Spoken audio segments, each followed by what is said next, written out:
বাংলাদেশ বনাম দক্ষিণ কোরিয়া ম্যাচের সময়সূচি এবং যেভাবে লাইভ দেখবেন দেখুন। আগামীকাল রোববার 10ই আগস্ট গ্রুপের শেষ ম্যাচে দক্ষিণ কোরিয়ার মুখোমুখি হবে বাংলাদেশ অনূর্ধ্ব-20 নারী দল। ম্যাচটি শুরু হবে বিকেল 3টায়।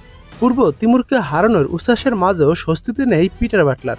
পরের ম্যাচের প্রতিপক্ষ শক্তিশালী দক্ষিণ কোরিয়ার বিপক্ষে খেলা নিয়ে চিন্তিত এখন ইংলিশ বস। বয়সভিত্তিক এই আসরগুলো তার কাছে শিক্ষার জায়গা হলেও দলের কৌশলে কোনো রক্ষণাত্মক মনোভাব আনতে চান না তিনি।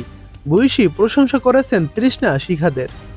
প্রথম ম্যাচে লাওসের বিপক্ষে শুরুটা ছিল বেশ নড়বড়ে।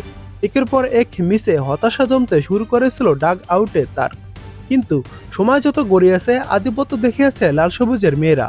তবে শেষ দিকে গোল হজমে আবারও বিপাকে ফেলেছিল দলকে। ম্যাচ শেষে এই ধরনের ফুটবল থেকে বের হয়ে আসতে চেয়েছিলেন বাটলার। তাই তো দ্বিতীয় ম্যাচে গুরুর মান রেখেছে তার শিষ্যরা।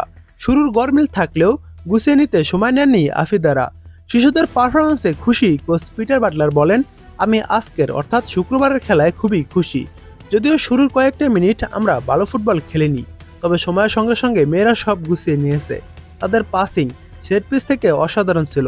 শান্তি অনেক ভাগ্যবান, ওর ওই বলটা গোল হয়ে গিয়েছে। আসলে ম্যাচে এমন মুহূর্ত মাঝে মাঝেই আসবে। আপনাকে নিজেদের ভাগ্য নিজেদেরকেই গড়ে নিতে হবে। প্রথম ম্যাচের নায়ক ছিলেন সাগরিকা, কিন্তু তিমুর লেস্তের বিপক্ষে একটি অ্যাসিস্ট ছাড়া খুব ভালো অবদান ছিল না তার। মূলত প্রতিপক্ষের অতিরিক্ত মার্কিংয়ের কারণেই নিষ্প্রভ ছিলেন এই ফরওয়ার্ড, কিন্তু তাতে কোনো সমস্যা হয়নি বাংলাদেশের। তৃষ্ণা শিখা শান্তিদের দায়িত্বশীল পারফরমেন্সে মুগ্ধ বাটলার। দিন দিন পারফরমেন্সের সংখ্যা বাড়ায় উচ্ছ্বসিত এই ইংলিশ কোচ। তিনি বলেন, তৃষ্ণাকে নিয়ে আলাদা করে কিছু বলার নেই, ও দারুণ ফুটবলার। শিখাও আজ খুব ভালো করেছে। আমার মূল একাদশ সাজানো দিনে দিনে আরও কঠিন হচ্ছে। আমি এটাই চেয়েছিলাম, মেয়েরা নিজেদের মধ্যে প্রতিদ্বন্দ্বিতা বাড়াবে। এই টুর্নামেন্টগুলো আমাদের শেখার জায়গা। দক্ষিণ কোরিয়া ম্যাচে মেয়েরা অনেক কিছু শিখবে। ওই ম্যাচের ফলাফল আমার কাছে মুখ্য নয়, ম্যাচটা আমাদের জন্য গুরুত্বপূর্ণ। জয়ের উচ্ছ্বাসের মাঝেই এখন বড় চিন্তা পরের ম্যাচ।